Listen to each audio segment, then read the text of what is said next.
Today, we need to talk about the really complicated and honestly alarming public dispute between the beloved K-pop star Park Bom and her former agency, the powerhouse YG Entertainment.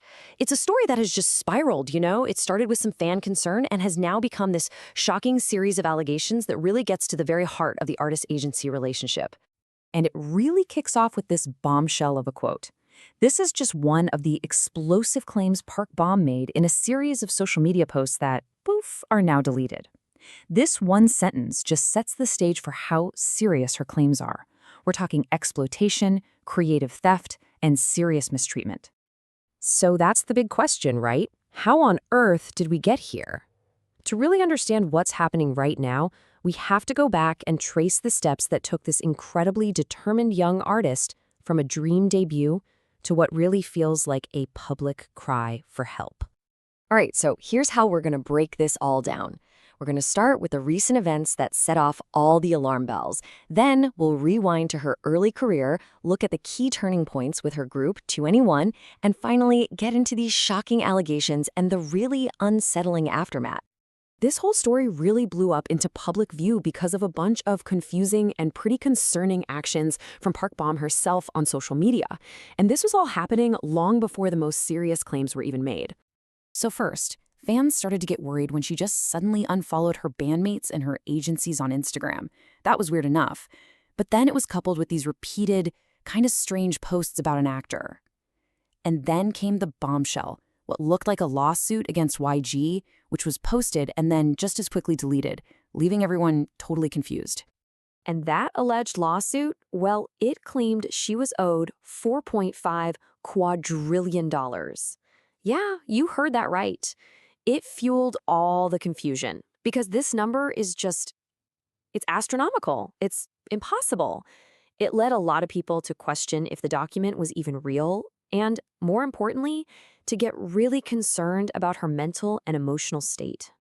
Okay, so to understand how things got to this point, we've got to go back, way back to the beginning. Park Bom's dream was always to be a singer under YG Entertainment, and her journey started with so much promise before it hit just a devastating roadblock. Her career path is just a case of sheer whiplash. I mean, she fought for 3 years just to get into the company, then achieves this massive success with 2NE1, and then bam.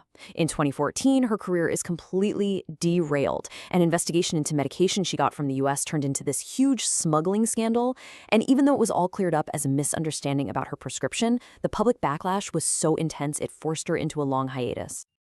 And the fallout from her scandal? Well, it had a direct hit on her group, 2NE1.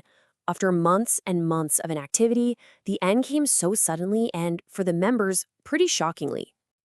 Now this is a huge moment, a real breakdown of trust.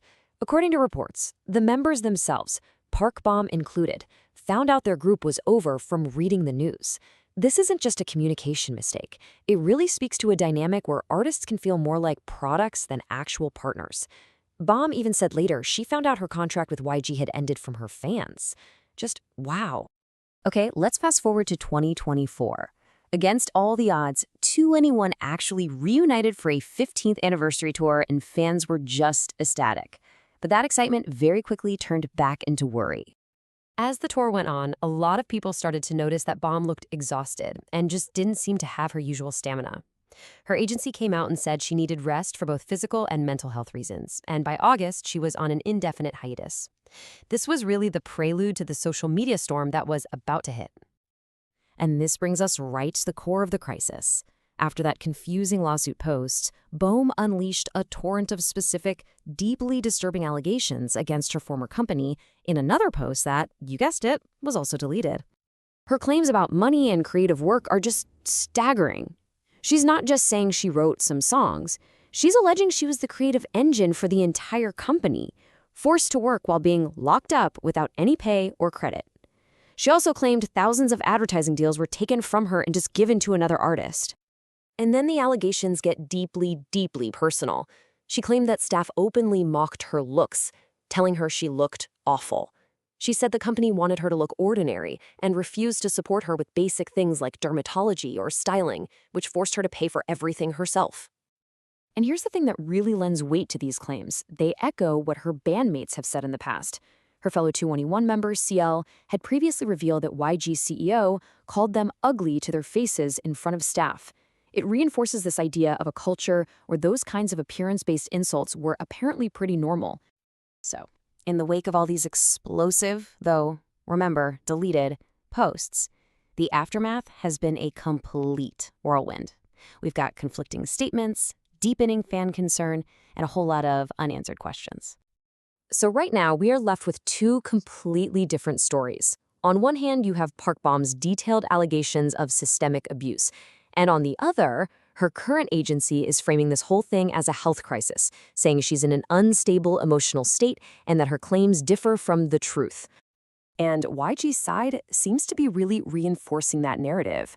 An industry insider reported that CEO Yang Hyun-suk's reaction wasn't anger, but concern about her mental health. You know, this is a classic industry move.